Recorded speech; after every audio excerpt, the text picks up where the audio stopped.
Time travel अभी तक सिर्फ हमारी कल्पना का एक हिस्सा है, लेकिन आने वाले समय में ये हकीकत में भी बदल सकता है। कोलंबिया यूनिवर्सिटी में फिजिक्स और मैथ्स के प्रोफेसर और वर्ल्ड साइंस फेस्टिवल के को-फाउंडर मिस्टर ब्रेन ग्रीनी का कहना है कि टाइम ट्रेवल दो तरह का होता है और दोनों एक दूसरे से अलग है।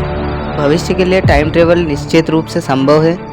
एक वीडियो में उन्होंने कहा है कि हम जानते हैं कि इसे कैसे करना है, क्योंकि आइंस्टाइन ने 100 वर्ष पहले हमें इसका रास्ता दिखा दिया था।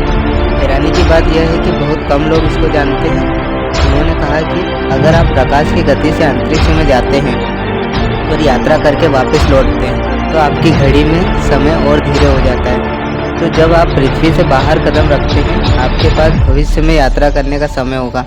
तो अब सवाल ये उठता है कि क्या हम भविष्य में यात्रा कर सकते हैं। उन्होंने बताया कि अगर आप गुरुत्वाकर्षण के एक शक्तिशाली स्रोत के पास मौजूद है, जैसे एक न्यूट्रॉन तारा या ब्लैक होल, तो उसके किनारे पर पहुंचते ही आपके लिए समय अन्य लोगों की तुलना में धीमा हो जाएगा और फिर जब आप पृथ्वी पर वापस लौटेंगे तो आप भविष्य में होंगे। ग्रीने ने कहा कि यह दावा विवादित नहीं है। कोई भी भौतिक विज्ञानी जो जानता है कि किस बारे में बात हो रही है वह इससे सहमत होगा।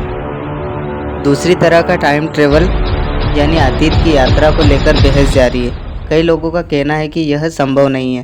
टाइम ट्रेवलिंग जैसी चीज़ें हमने फिल्मों या काल्पनिक कहानियों में सुनी हैं, लेकिन एक व्यक्ति ने इसकी हकीकत का दावा किया था। यह शख्स खुद को भविष्य से आया हुआ एक टाइम ट्रेवलर बता रहा था और दुनिया के अंत की भविष्यवाणी कर रहा था।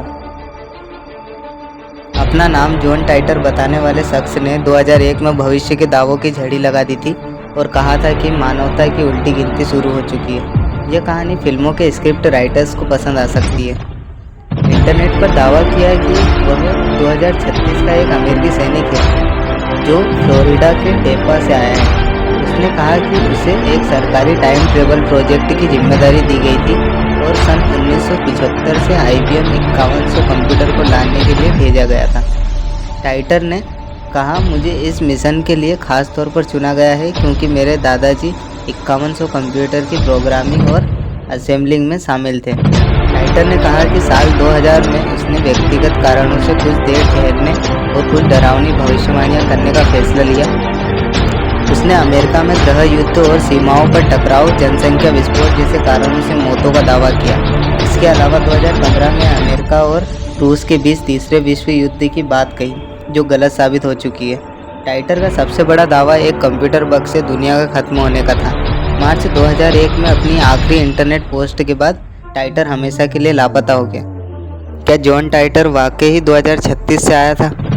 यह अभी भी रहस्य बना हुआ है।